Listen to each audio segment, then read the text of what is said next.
My name is Evelyn Moore, and I am 72 years old. People think old women don't notice things.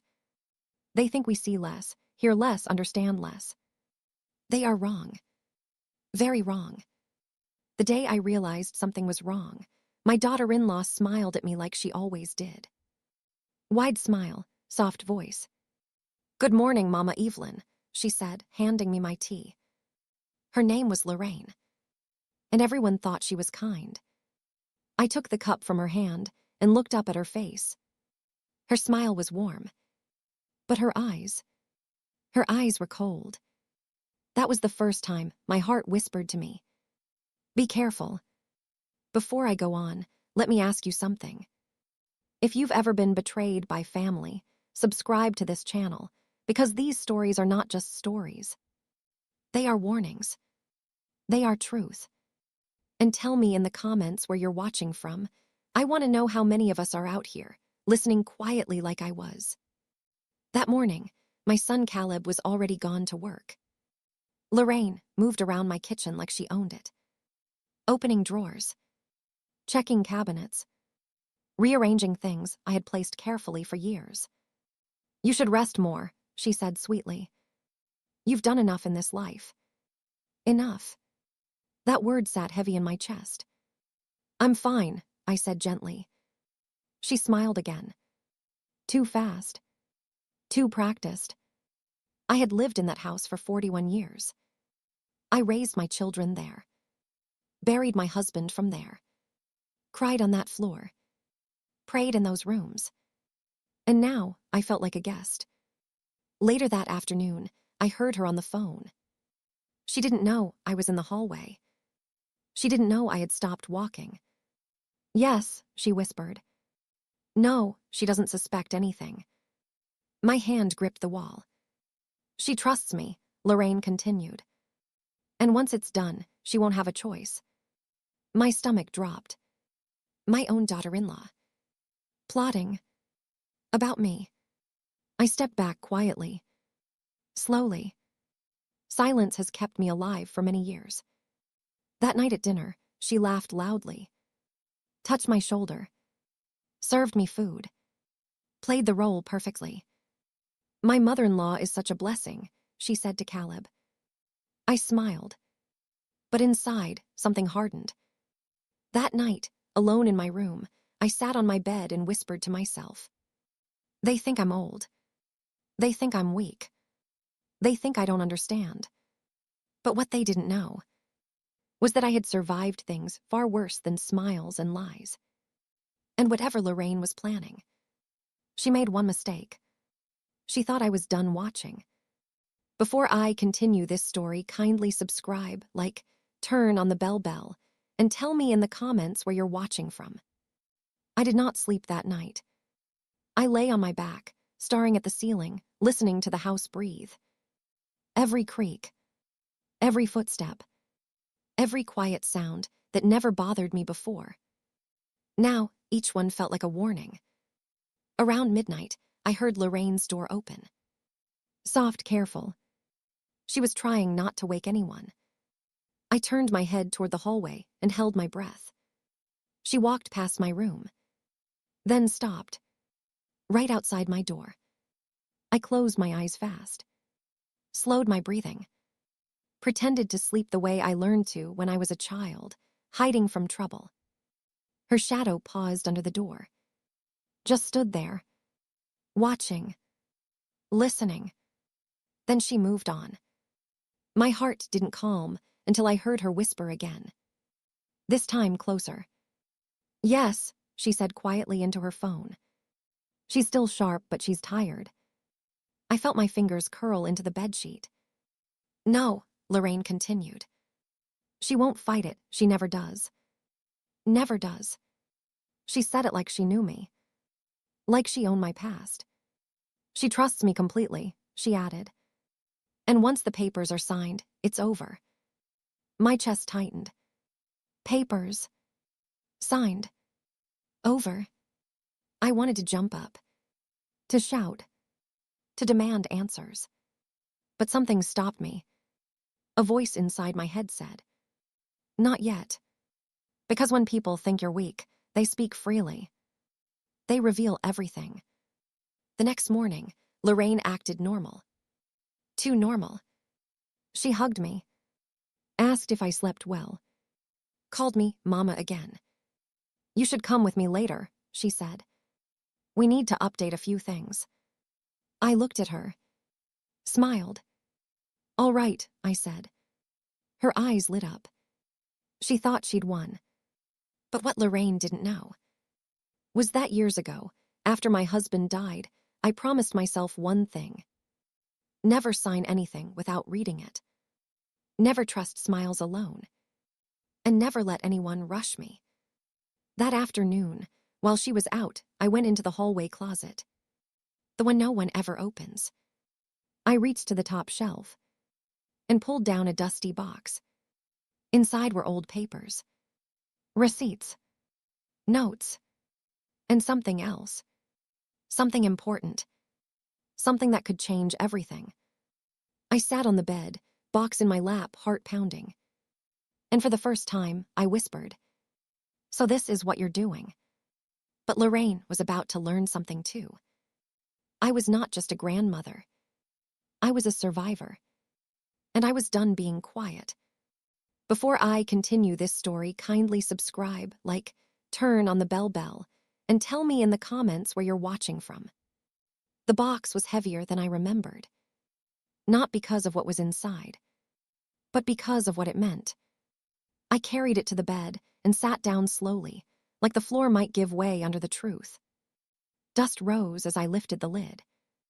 The smell of old paper filled the room. Memories stacked on memories. Inside were things no one ever asked about, because they thought I forgot. Old bank statements, copies of letters, notes written in my own handwriting, dated and careful. I had always been like that. Careful. After my husband died, people suddenly started speaking for me. They told me what I needed, what I should do, what I could no longer handle. So I started keeping things. Quietly, I picked up the first envelope. It had Lorraine's name on it, dated 3 years ago. That made my stomach turn. Inside was a copy of a document. Not signed, but prepared. My name typed neatly at the top. Her handwriting in the margins. Notes. Corrections. Plans. She had been preparing long before she smiled at me. I flipped through more papers. Each one felt like a small betrayal. Changes to mailing addresses. Forms requesting information. Authorization letters filled out, but not completed. Always missing one thing. My signature. I let out a slow breath. So that's why she was rushing me. So that's why she kept saying, Don't worry about the details. The front door opened. I froze. Footsteps. Lorraine's voice. She was back early. I shoved the papers back into the box. Not neatly. Not calmly. My hands were shaking now. She knocked on my door. Light knock. Polite. Fake. Mama Evelyn, she called. Are you ready? I stood up. Straightened my clothes. Smoothed my face. Coming, I answered. My voice sounded steady. I was proud of that. She smiled when she saw me. That same smile. The one that meant nothing. You trust me, right? She said casually as we walked down the hallway. I stopped. Just for a moment. Looked at her. Yes, I said slowly. Her smile widened. She didn't hear the rest. The part I didn't say out loud. I trust myself more. As we stepped outside, I felt the sun on my face. Warm. Bright. Like a warning. Or a blessing. Because whatever Lorraine was planning, I was no longer walking into it blind. And that was only the beginning. Before I continue this story, kindly subscribe, like, turn on the bell, and tell me in the comments where you're watching from. We drove in silence. Lorraine hummed, softly like nothing in the world was wrong. Like she wasn't steering my life, somewhere I hadn't agreed to go. "You'll like him," she said finally. "He's very patient with older people." Older people. I turned my head toward the window. Watch the houses pass by. "I've always liked patient people," I replied. The building looked plain. Too plain. No sign big enough to read from the road. Just a small office with dark windows. The kind of place where things get signed quietly and never talked about again. Lorraine parked and rushed out first. She opened my door like a good daughter-in-law should. Smiling. Helping. Performing. Inside, the air smelled like paper and coffee. A man stood when he saw us. Gray hair. Polite eyes. "Mrs. Moore," he said warmly. "It's nice to finally meet you." Finally. That word again. Lorraine squeezed my arm. "He's here to help you," she said. I smiled back. "I'm sure," I said. We sat. The man placed a folder in front of me. Thick. Too thick. "These are just updates," he said calmly. "Things to make life easier for your family." My family. Not me. Lorraine leaned closer. "You don't need to read everything," she whispered. "I already went through it." That's when I felt it. That tight pull in my chest. The one that tells you something important is being taken from you. I opened the folder anyway. Slowly. Page by page. The words were simple. Too simple. They always are when they hide something big. Then I saw it. One sentence. Buried in the middle. Full decision-making authority transferred upon signature. My heart pounded. I looked up. "Transferred to who?" I asked. Lorraine answered too fast. "To Caleb, of course. It's only temporary." Temporary. Another favorite word. I closed the folder. Gently. Carefully. Like it might explode. "I won't be signing this today," I said. The room froze. Lorraine laughed nervously. "Oh, Mama, you're just tired. We can." "No," I said. Not loud. Not angry. Just firm. The man cleared his throat. "That is entirely your choice, Mrs. Moore." Lorraine shot him a look. Sharp. Angry. "But we came all this way," she said through clenched teeth. I met her eyes. "So did I replied. We left without signing anything. Lorraine didn't speak on the drive home. Her hands gripped the steering wheel too tight. When we pulled into the driveway, she finally said, "You embarrassed me back there." I looked at her calmly. "No," I said. I protected myself. That night, lying in bed, I realized something important. The trap hadn't closed. But now, they knew I saw it. And people who are exposed don't stop. They change tactics. Before I continue this story, kindly subscribe, like, turn on the bell, and tell me in the comments where you're watching from. Caleb came home late that night. Later than usual. I knew before he opened his mouth that Lorraine had spoken to him. I could feel it in the air. "Mom," he said softly, standing in the doorway. "We need to talk." I nodded. "Sit," I said. He sat across from me at the table where I once fed him with my own hands. Lorraine stood behind him. Quiet. Watching. Like she was measuring my face. "She told me about today," Caleb said. "She said you made things difficult." Difficult. I almost smiled. "I read what they wanted me to sign," I said calmly. Caleb sighed. "Mom, you don't need to stress over paperwork anymore. Lorraine is just trying to help."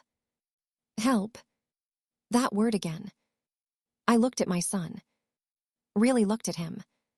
His tired eyes. His tight jaw. A man pulled in two directions. "Did you read it?" I asked. He hesitated. then shook his head. No, he admitted. But I trust her. That hurt more than I expected. I placed my hand flat on the table. I raised you to read before you agree, I said. Lorraine stepped forward. Mama Evelyn, you're overthinking, she said sweetly. This is normal. Normal for who? Caleb rubbed his face. Mom, we're just trying to plan ahead. You know, just in case. Just in case. The words sat heavy between us. Just in case I can't speak for myself, I asked quietly. He didn't answer. That silence told me everything. I stood up slowly. I'm going to bed, I said. We'll talk tomorrow. As I walked away, I heard Lorraine whisper. She's scared. I stopped in the hallway. Didn't turn around. Didn't raise my voice.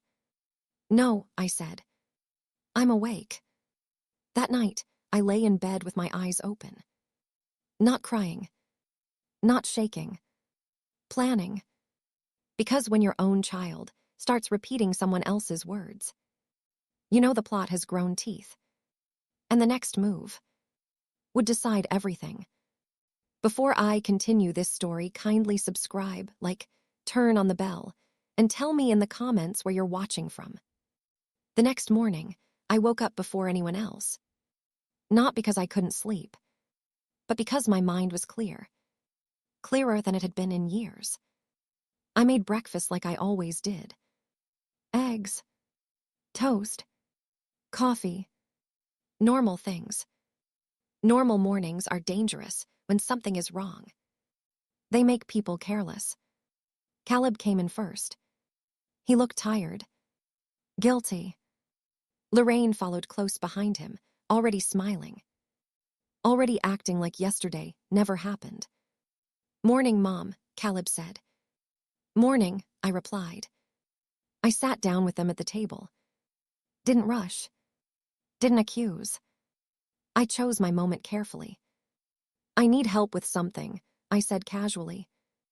Lorraine's eyes lit up. Of course, she said quickly. Anything. I want to update my will, I continued. Nothing big, just small changes. The room shifted. Caleb looked up. What kind of changes?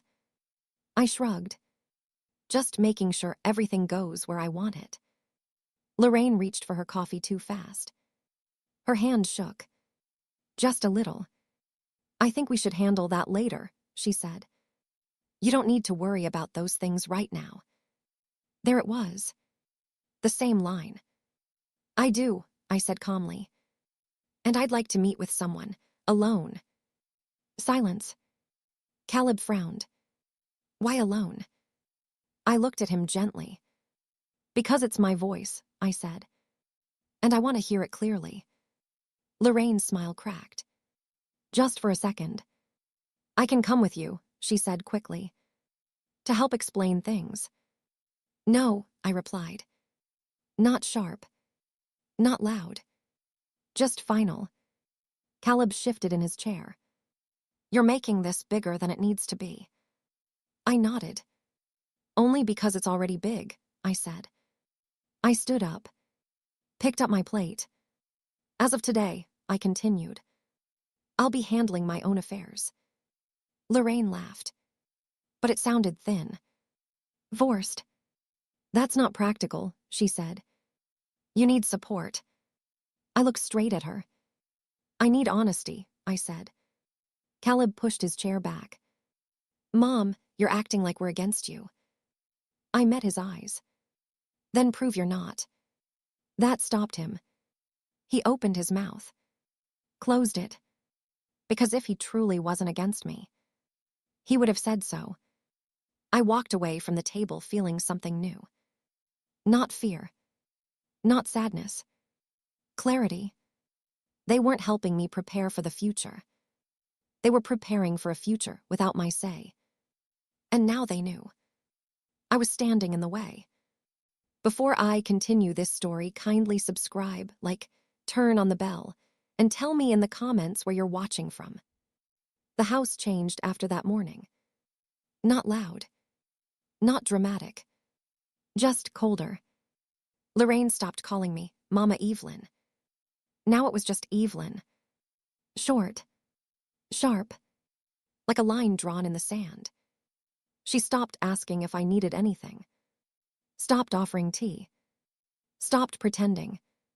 Caleb noticed it too. But he said nothing. Silence can be a choice. And he chose it.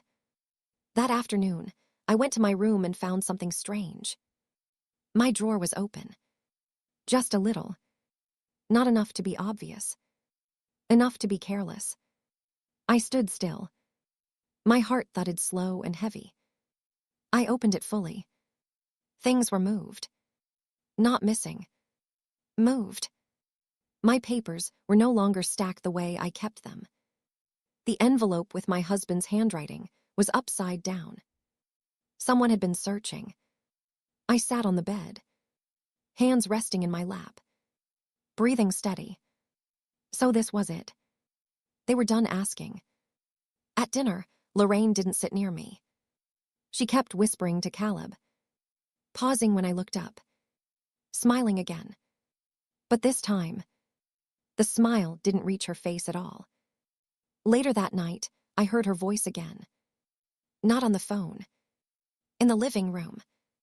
I told you she's getting difficult, Lorraine said quietly. We can't wait much longer. Caleb sighed. She's my mother. And this is our future, Lorraine replied. My chest tightened. Future.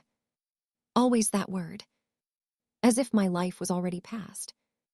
We need to move faster, Lorraine continued. Before she changes her mind completely. Caleb didn't answer. But silence can agree. I went back to my room and locked the door. Not because I was scared. Because I was done being open. That night, I took the box again. The one from the closet. And I added something new to it. A small notebook. On the first page, I wrote one sentence. If they rush you, it's because time is not on their side. I closed the notebook. Closed the box. And slid it back into place. Because Lorraine thought she was tightening her grip. But all she was doing was showing me exactly where to push. Before I continue this story, kindly subscribe, like, turn on the bell, and tell me in the comments where you're watching from. I didn't plan the confrontation. It came to me. Like a door opening when you stop pretending it's locked. The next morning, Lorraine stood in the kitchen, back to me, stirring a pot that didn't need stirring. Too much noise. Too much movement. People do that when they're hiding something. Lorraine, I said gently. She jumped. Just a little. Then laughed. Oh, you scared me, she said. I nodded. That happens sometimes. I poured myself a glass of water. Took my time. Then I asked the question. The one she never expected. Why were you in my room yesterday? The spoon froze in her hand. Not for long. But long enough. I wasn't, she said quickly. You must be mistaken. I met her eyes. I didn't blink. I keep my things a certain way, I said calmly. And someone changed them. She turned back to the stove, avoiding my face. You're imagining things, she said. You've been under stress. There it was. That line. The one people use when they want your doubt to do their work for them. I stepped closer. Not angry. Not loud.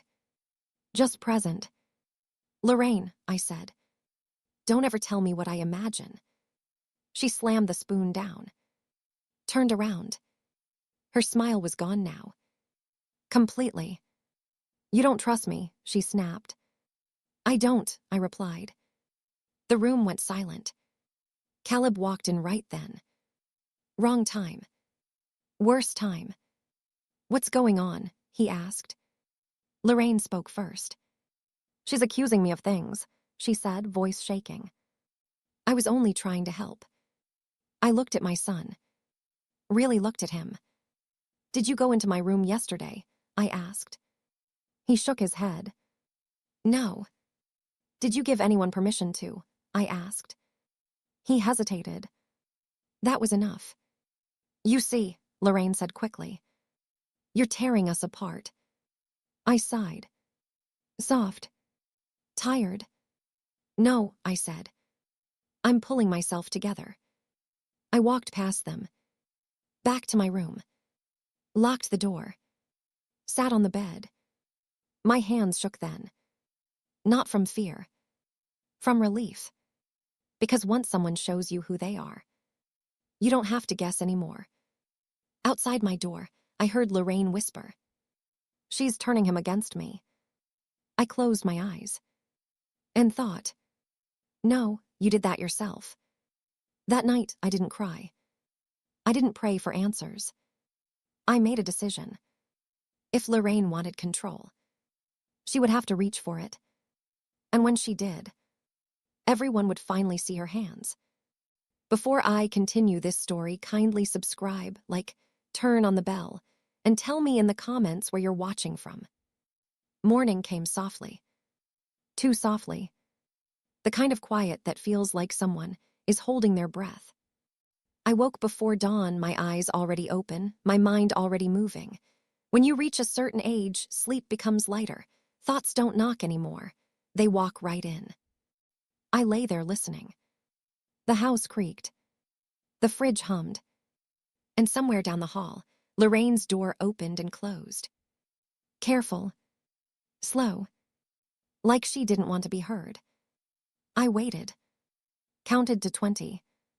Then I stood. I didn't follow her. Not yet. Instead, I did something I hadn't done in years. I called someone. My fingers hesitated over the phone. Then I pressed the name. Evelyn. My neighbor from 3 houses down. We weren't close friends. But she had eyes. And ears. And most importantly, she had always been kind. She picked up on the second ring.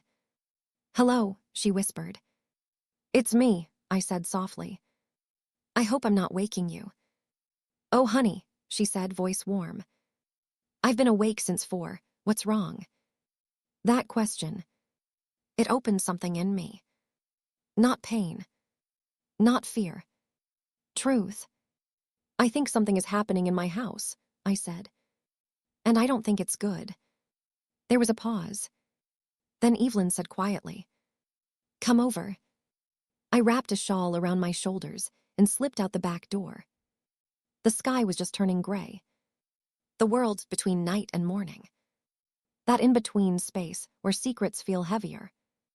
Evelyn's kitchen smelled like tea and toast. Safe things. She poured for me without asking. Sat across from me. And waited. I told her everything. Not dramatically. Not loudly.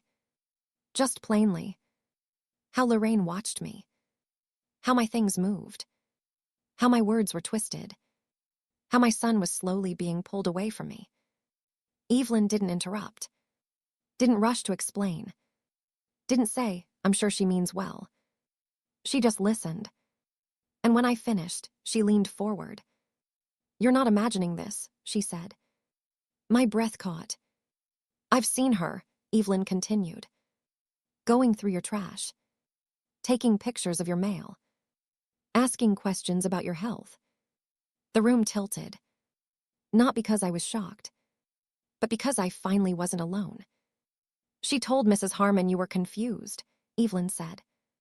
Said she was handling things now. I clenched my hands. So she's preparing, I whispered. Evelyn nodded. Yes, she said. And people only prepare when they expect something to fall. I stared at my tea. Didn't drink it. Why are you telling me this? I asked. Evelyn smiled gently. Because no one protected me when it happened to me. Her words landed hard. What happened? I asked. She hesitated. Then said, my sister-in-law. I looked up. And in her eyes, I saw something familiar. Regret. She smiled, Evelyn said softly. She planned. And by the time I understood, half my life was already gone.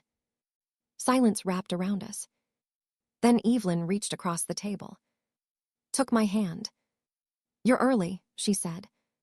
"That means you still have power." Something settled inside me then. Not anger.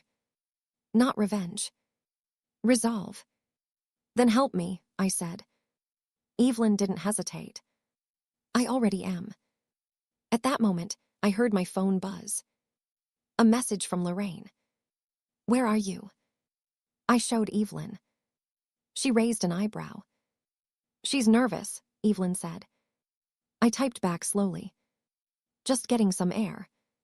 But in my heart, I added, "And getting ready." Before I continue this story, kindly subscribe, like, turn on the bell, and tell me in the comments where you're watching from. I stayed at Evelyn's longer than I planned. Not because I wanted to hide, but because for the first time in weeks, my shoulders weren't tight around my ears. Safety does that. It loosens you. When I finally stood to leave, Evelyn walked me to the door. "Don't confront her," she said gently. "Not yet." I nodded. "I won't.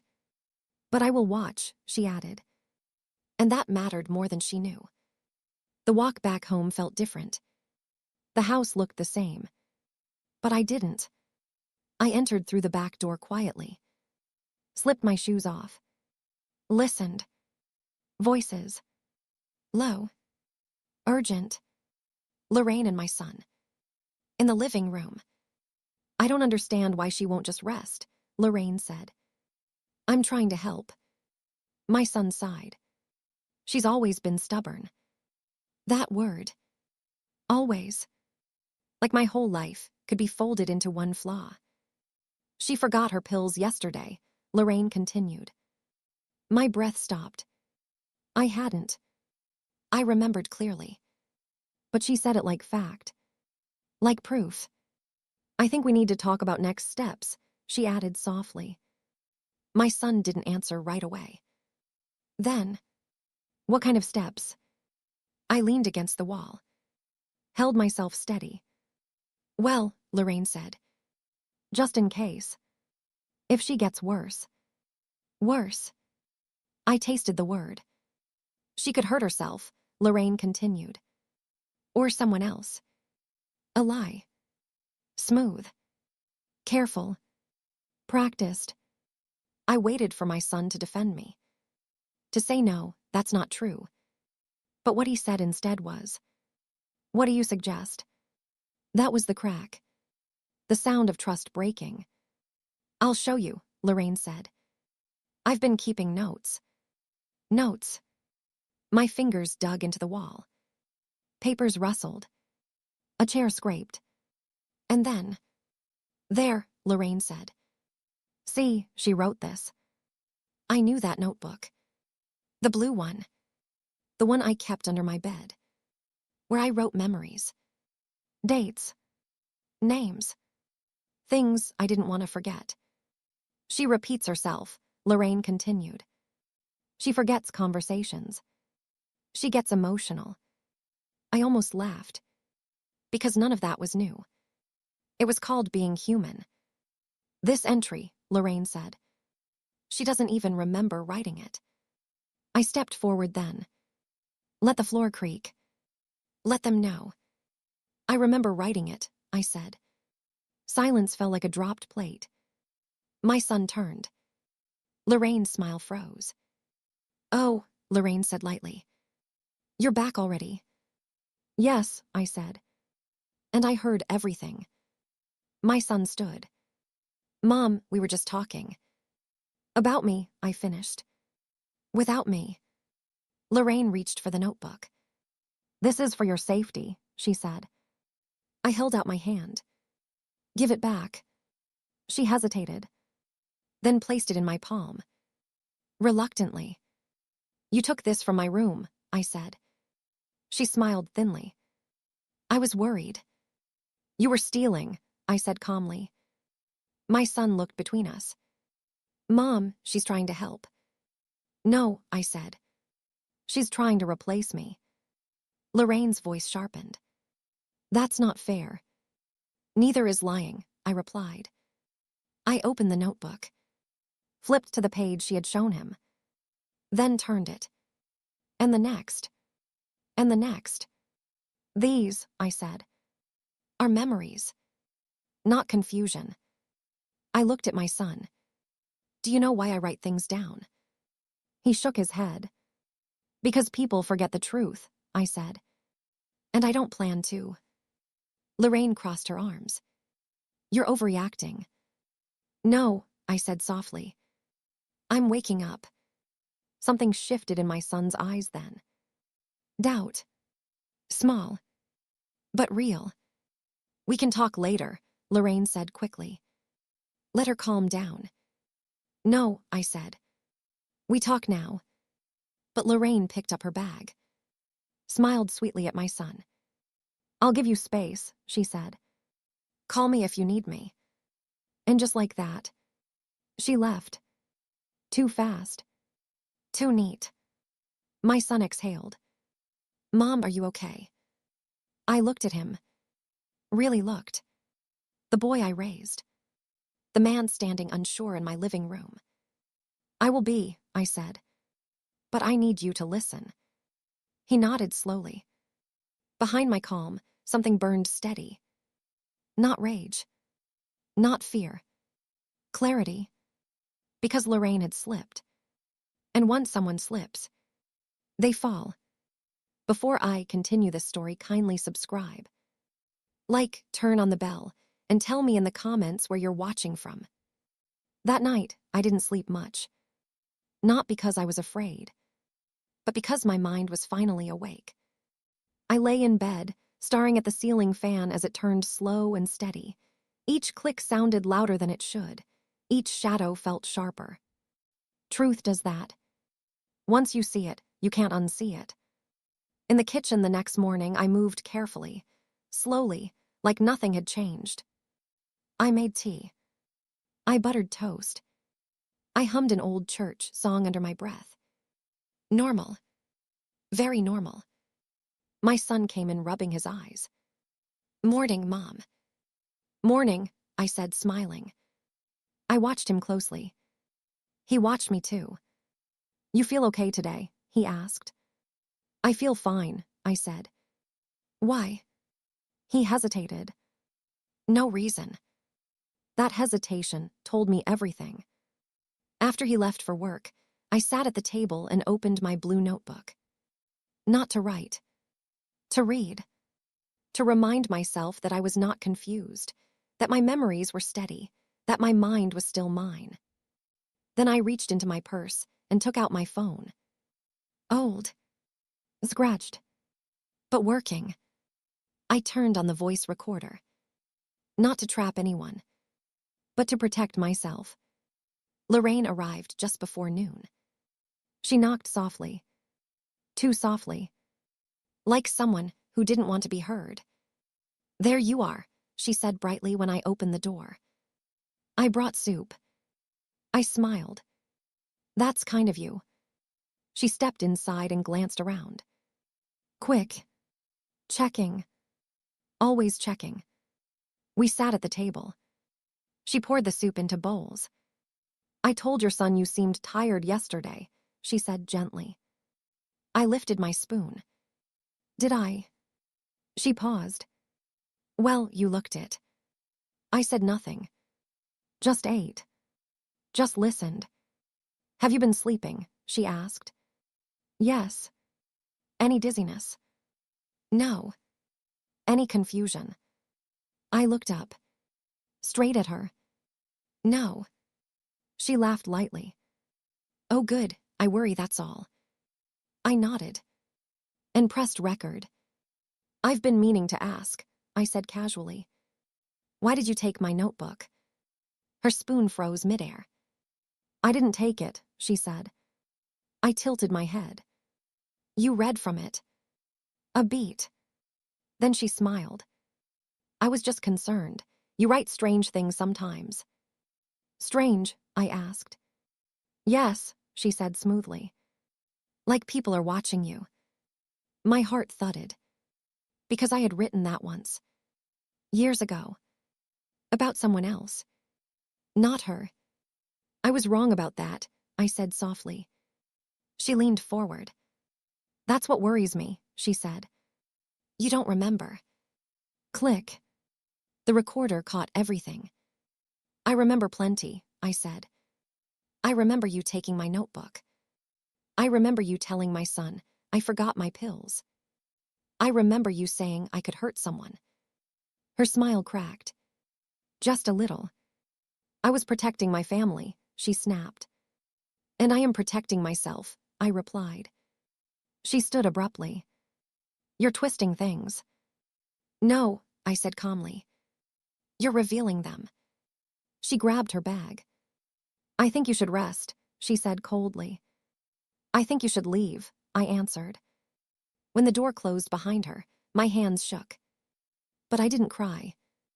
I pressed stop and whispered to myself. I heard everything. Because now I had proof. Not for court. Not for strangers.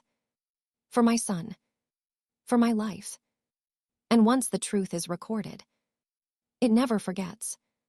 Before I continue this story, kindly subscribe, like, turn on the bell, and tell me in the comments where you're watching from. I didn't tell my son right away. Not because I was scared, but because I wanted to see something first. That evening, he came home late. Later than usual. His footsteps sounded heavy, like he was carrying more than his bag. Mom, he called. I'm in the living room, I said. I was sitting straight, calm, waiting. He stood by the door, not sitting down. You okay? He asked. Yes, I said. Are you? He rubbed his neck. Lorraine said you were upset today. I nodded slowly. She did. He frowned. She said you accused her of things. I didn't accuse, I replied. I asked questions. That word, questions, made him pause. What kind of questions? He asked. I looked at him. The kind people ask when they notice patterns. He sighed. Mom, you know she's just trying to help. I reached into my purse. Didn't rush. Didn't shake. Just reached. I want you to listen to something, I said. He stiffened. What is it? Just listen. I pressed play. Lorraine's voice filled the room. Clear. Soft. Careful. Talking about my memory. My pills. My confusion. His face changed. Not fast. But slowly. Like ice cracking under weight. That was today, he asked quietly. Yes. He swallowed. She said you forgot things. I met his eyes. Did I? He didn't answer. The recording continued. Her laugh. Her smooth tone. Her slip when she said she was protecting her family. He stopped the audio. The room went quiet. Too quiet. She said you might hurt someone, he whispered. I nodded. She did. That's not true, he said quickly. I know, I replied. He stood up and paced. She told me you asked about money last week. I raised an eyebrow.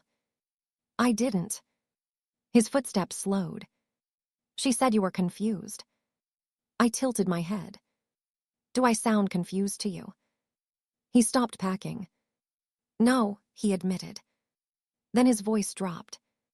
She also said, you don't remember what you sign. My chest tightened. But my voice stayed steady. I remember every pen I've held. He sat down hard. Head in his hands. I don't understand, he said. I softened then. Neither did I told him. Until I started listening. He looked up. Why didn't you tell me sooner? I smiled sadly. Because you weren't ready to hear it. He didn't argue. That told me everything. I need time, he said. Take it, I replied. He stood and walked toward the door. Then stopped. Mom. Yes. I'm sorry I didn't see it. I nodded. That's all I needed. After he left the room, I sat alone. Not broken. Not shaking. Just breathing. Because something important had shifted. Not the truth. The belief. And once doubt enters a lie, it never leaves quietly. Before I continue this story, kindly subscribe, like, turn on the bell, and tell me in the comments where you're watching from. Lorraine didn't call the next day. That alone told me everything. She was the type who checked in, who hovered, who smiled too much and asked the same questions twice. Silence from her was not peace. It was planning. That morning, my son avoided my eyes at breakfast. Not because he didn't believe me anymore, but because believing me hurt. I'm going to work early, he said, grabbing his keys. I nodded. Drive safe. The door closed, and the house felt lighter, like it could breathe again. I cleaned slowly. Not because the house was dirty, but because movement helps me think. Around noon, my phone rang. Lorraine. I stared at the screen for a long moment, then answered. Hello. Her voice was sweet. Too sweet. Hi, Mom, she said. I just wanted to check on you. I'm fine, I replied. A pause. That's good, she said. I was worried after yesterday. I wasn't, I said. Another pause. Longer. I think we should talk, she said carefully. We already did, I answered. A small sigh came through the phone. I don't want things to be uncomfortable, she said. They aren't, I replied. They are, she corrected quickly. You just don't feel it. That sentence chilled me. I'll come by later, she said. We can clear things up. No, I said calmly. Silence. No, she repeated. No, I said again. Today doesn't work for me. Her voice tightened. Well, your son didn't mind when I told him you needed help. My hand clenched, but my voice stayed smooth. He minds now. She laughed softly. You think one little recording changes things. I didn't answer. I didn't need to. You should be careful, she added. People might misunderstand you. I understand myself perfectly, I said. The line went dead. She hung up. That was when I knew. This wasn't over. That afternoon, I noticed things missing. Small things. My pill organizer. A folder from my drawer. The envelope where I kept old papers. Nothing loud. Nothing obvious. But enough. I sat at the table and took a deep breath. She's trying to make me doubt myself, I whispered. But I didn't. Instead, I opened a new notebook. A red one. And wrote everything down. Dates. Words. Silences. When my son came home that evening, he looked shaken. She came to my office, he said. My stomach dropped. She told my boss you've been forgetting things, he continued. That you might need supervision. I closed my eyes. Just for a second. And, I asked. And I told him she was wrong, he said firmly. That my mother is sharp. I opened my eyes. She cried, he added. Said she was scared of you. I exhaled slowly. She should be, I said quietly. Not because I'm dangerous, but because I'm awake. He stared at me. Really stared. Then nodded. That night, I locked my bedroom door. Not out of fear. Out of clarity. Because when someone loses control, they don't stop smiling. They start pushing. And Lorraine was about to push too far. Before I continue this story, kindly subscribe, like, turn on the bell, and tell me in the comments where you're watching from. I woke up the next morning with that feeling in my chest. Not fear. Warning. The kind you get when something bad is already moving. You just don't see it yet. I found the note on the kitchen table, written in neat handwriting. Not mine. Mom, Lorraine stopped by. She said you asked her to help organize your papers. I'll be back late. Love you. My hands went cold. I never asked her to help. Never. I checked my room.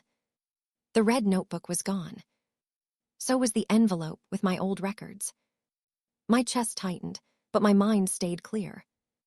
She's trying to make it look like I invited her, I whispered.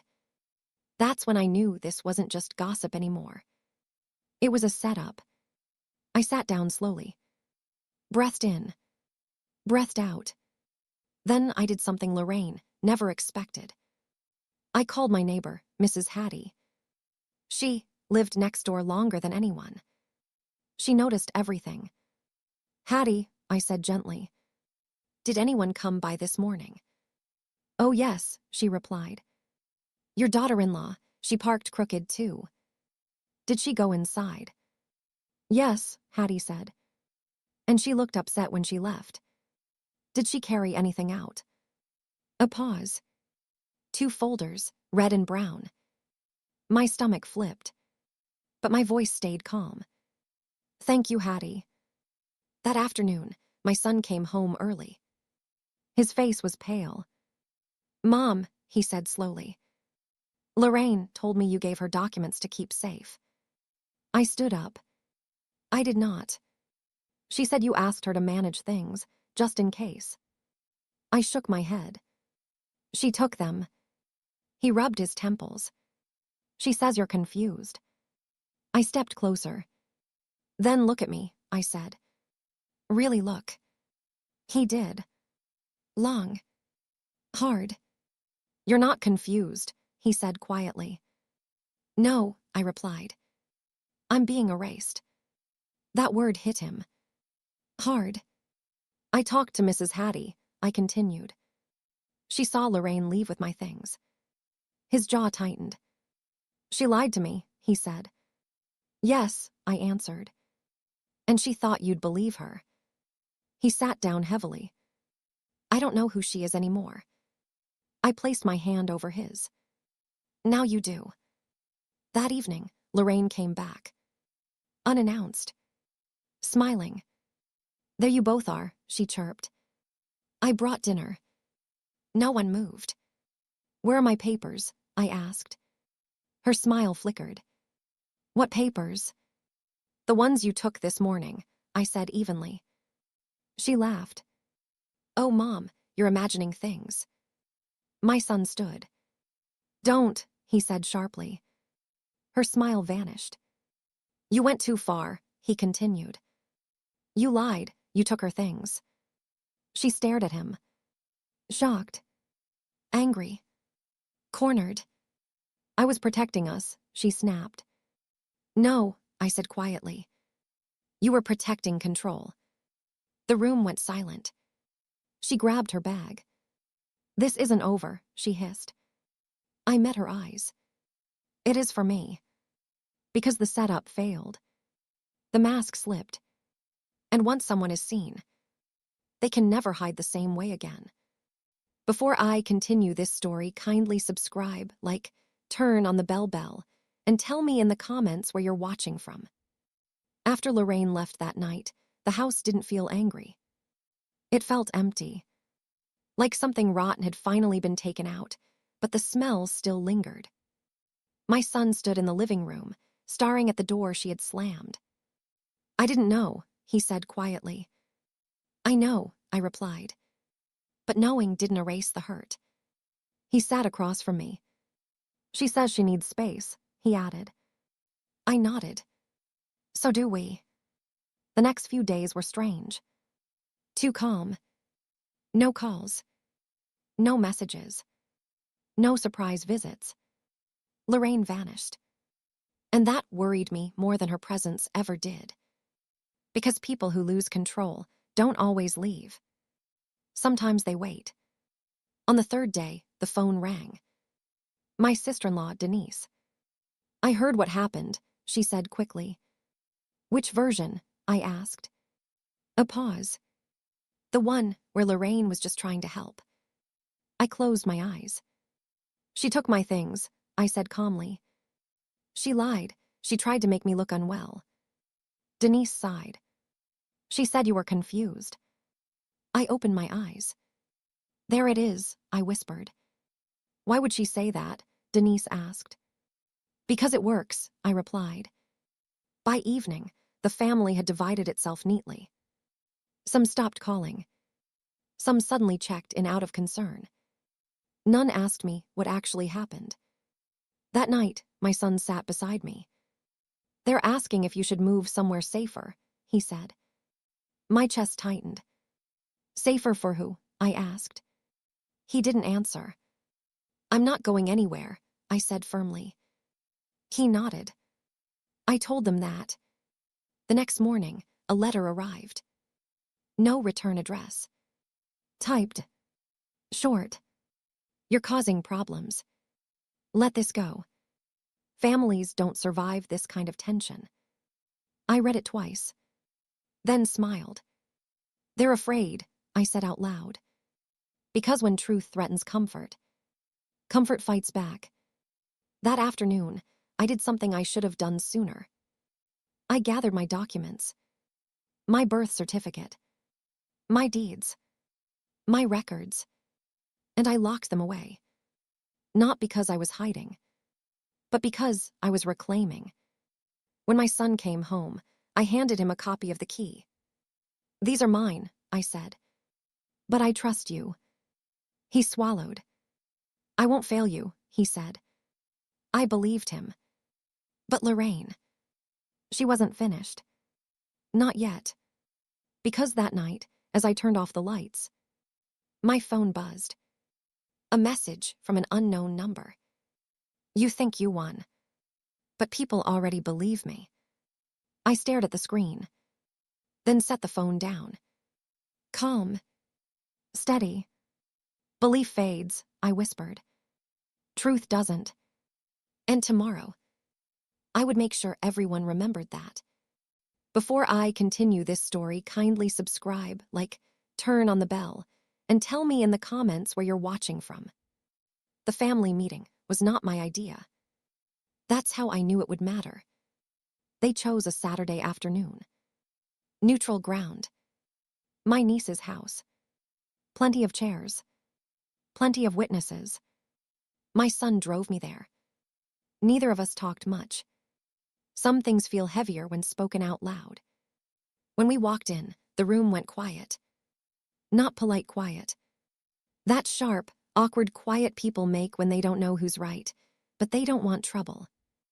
Lorraine was already there. Sitting straight. Hands folded. Smiling like nothing had happened. Mom, she said sweetly when she saw me. I'm so glad you came. I nodded. I'm glad too. We sat. Someone cleared their throat. Another shuffled papers. Then Denise spoke. We're here because we're worried, she said carefully. About Mom, Lorraine added softly. I looked at her. She didn't look away. What worries you? I asked. Lorraine sighed. She's been suspicious, forgetful, emotional. My son stiffened beside me. That's not true, he said. Lorraine touched his arm. Sweetheart, you know how she's been. I raised my hand. May I speak? The room hesitated. Then nodded. I want to say something very simple, I began. I am not confused. I am not sick. And I am not imagining what happened. Lorraine smiled sadly. That's exactly what scares me. The room murmured. I reached into my purse. Slowly. Carefully. I didn't come to argue, I said. I came to clarify. I placed my phone on the table. I recorded conversations, I continued. Not to shame anyone. Only to protect myself. Lorraine's smile froze. My son looked at her. You didn't tell me that part, he said quietly. I don't want to hear recordings, Denise said quickly. That's okay, I replied. You don't have to. I stood up, straightened my back. I just want to say this, out loud, so everyone hears it. I never asked Lorraine to take my papers. I never forgot my pills. And I never asked to be managed. The room was silent now. Not awkward. Focused. Lorraine stood. This is unfair, she snapped. She's twisting things. I looked at her. No, I said softly. I stopped twisting myself to fit your story. My son stood too. She took Mom's things, he said. She lied to me. Gasps. Whispers. Someone shook their head. Lorraine's voice cracked. I was just trying to help. I met her eyes. Help doesn't erase people, I said. No one argued after that. Because there was nothing left to argue. When we left, no one followed us. No one stopped me. No one asked me to explain. In the car, my son exhaled hard. I believe you, he said. I smiled. That's enough. But Lorraine. She watched us leave. And I knew. She hadn't played her last card yet. Before I continue this story, kindly subscribe, like, turn on the bell, and tell me in the comments where you're watching from. Lorraine didn't call me after the meeting. She didn't text. She didn't apologize. That silence told me everything. People who are sorry rush to fix things. People who are cornered plan. 3 days later, the call came, not to me but to my son. I could hear his voice change from the kitchen. Sharp, tight, careful. I don't understand, he said into the phone. No, that's not true. Who told you that? When he hung up, he stood very still. They said you signed papers, he said slowly. Lorraine says you agreed to give up control, months ago. My heart thudded once. Then settled. I didn't sign anything, I said calmly. She sent copies, he replied. Scanned with your name. I walked to my room and opened the locked drawer. Pulled out my documents. Neat, untouched. Then I pulled out something else. My old calendar. The one Lorraine thought was useless. Look at this date, I said, pointing. The day she says I signed. He leaned closer. That was the day you were with me, he said quietly. All day. I nodded. At your daughter's school play. He exhaled hard. She forged it, he whispered. Yes, I replied. That evening, another message came from the unknown number. Short. Cold. You should have stayed quiet. Now I have to protect myself. I didn't reply. Instead, I did something Lorraine never counted on. I told the truth first. Not loudly. Not publicly. But clearly. I called one person. Then another. Then another. Not to accuse. Just to say, I am well. I am aware. And I am not giving up my life. By morning, the story had shifted. People asked questions. Dates didn't line up. Details didn't fit. Lorraine's story began to wobble. That afternoon, my son came home early. She wants to talk, he said. I looked at him. Does she? He nodded. She says it's urgent. I smiled faintly. Then she's scared. We agreed to meet. Public place. Coffee shop. Plenty of eyes. Lorraine arrived first. Her smile was gone. Her hands shook as she lifted her cup. You went too far, she said quietly. No, I replied. You did. You're tearing this family apart, she snapped. I leaned forward. You tried to erase me, I said softly. Families don't survive that. She swallowed. You don't understand what I was trying to do. I shook my head. I understand exactly. She looked at my son. Tell her. He didn't. That was when I knew. The last card was in play. And it was about to fail. Before I continue this story, kindly subscribe, like, turn on the bell, and tell me in the comments where you're watching from. Lorraine stared at my son. Waiting. Depending. She had always depended on silence. Tell her, Lorraine said again, her voice tight. Tell her this is tearing us apart. My son didn't move. Didn't speak. Didn't even look at her. Say something, she pressed. He finally looked up. But not at her. At me. Mom, he said quietly. Is there anything else I should know? Lorraine froze. That question wasn't part of her plan. I nodded once. Yes. Her breath caught. I didn't tell you everything before, I said gently. Because I wanted to be sure. Lorraine shook her head fast. No. I lifted my hand. Let me finish. She went silent. I found messages, I continued. Old ones, between Lorraine and someone I didn't recognize. My son's eyebrows pulled together. They talked about my house, I said. My accounts. My timeline. Lorraine stood up suddenly. This is insane, she snapped. You're twisting. I slid my phone across the table. Not toward her. Toward my son. Read, I said. He did. Slowly. Line by line. His face drained of color. You said Mom agreed, he whispered. Lorraine's mouth opened. No sound came out. She said you were declining, he continued. That it would be easier if everything transferred quietly. He looked up at her. You planned this. I was trying to secure our future, she cried. At my expense, I said calmly. She reached for his arm. You know how she forgets things. He pulled away. No, he said firmly. I know how you lie. The coffee shop felt too quiet now. People were watching. Lorraine noticed. And panicked. You think you've won, she hissed at me. You think this ends well. I met her eyes. This ends truthfully, I said. That's enough.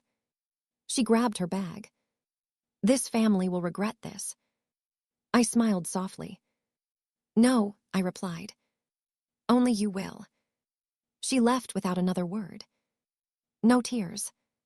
No apology. Just anger trailing behind her. My son sat back down slowly. I don't know how I missed this, he said. I reached across the table. Because you trusted, I said. That's not a flaw. He nodded. But trusting her was. We sat there for a long moment. 2 coffees untouched. A life quietly reclaimed. That night, I slept deeply for the first time in months. Not because everything was fixed, but because nothing was hidden anymore. And Lorraine. She had one move left. But it wasn't hers to make. Before I continue this story, kindly subscribe, like, turn on the bell, and tell me in the comments where you're watching from. The morning after the coffee shop, I woke up before sunrise. Not because I was worried, but because my body finally believed me. I sat on the edge of my bed and listened to the house breathe. The hum of the fridge. The tick of the clock. The soft sound of a world that no longer felt like it was slipping away. For months, people had been deciding things about me. What I remembered. What I could handle. What was best for me. All while smiling. That morning, I made one decision. I would stop waiting for permission to live my own life. My son came into the kitchen later, quiet. He looked tired. Not from work. From truth. I didn't sleep, he said. I did, I replied gently. That surprised him. I keep thinking about everything she said, he admitted. And everything she planned. I poured him coffee. She counted on silence, I said. Not strength. He stared into his cup. I don't know how to fix this. I touched his hand. You don't fix it, I said softly. You step out of it. That afternoon, I asked him to drive me somewhere. He didn't ask where. He just grabbed his keys. We went to a small office across town. Nothing fancy. Just calm. Inside, I sat with a woman who looked me in the eyes when I spoke. Who asked me questions. Who didn't talk over my words. I want my life structured the way I choose, I told her. Clear, simple, honest. She nodded. That's exactly how it should be. I didn't erase anyone. I didn't punish. I didn't threaten. I clarified. What was mine? What was not? What would never be touched again? When we left, my son exhaled. Like he'd been holding his breath for years. I should have protected you, he said quietly. I shook my head. No, I replied. You should respect me. He nodded. I do. That evening, my phone buzzed. Lorraine. One message. You didn't have to destroy everything. I stared at the screen for a long moment. Then typed back. I didn't destroy anything. I stepped out of your lie. I blocked the number. Not in anger. In peace. Weeks passed. The house stayed calm. No more whispers. No more concerns. No more people checking my face for cracks. Some families stopped calling. Others suddenly became polite. I noticed who stayed. That mattered. One afternoon, I sat on the porch, sunlight warm on my hands. A neighbor waved. A bird landed on the fence. Life still going. I smiled to myself. Because the truth is, they never needed me weak. They needed me quiet. And the moment I spoke, everything changed. I am not confused. I am not fragile. I am not disappearing. I am still here. And this time, I decide what comes next.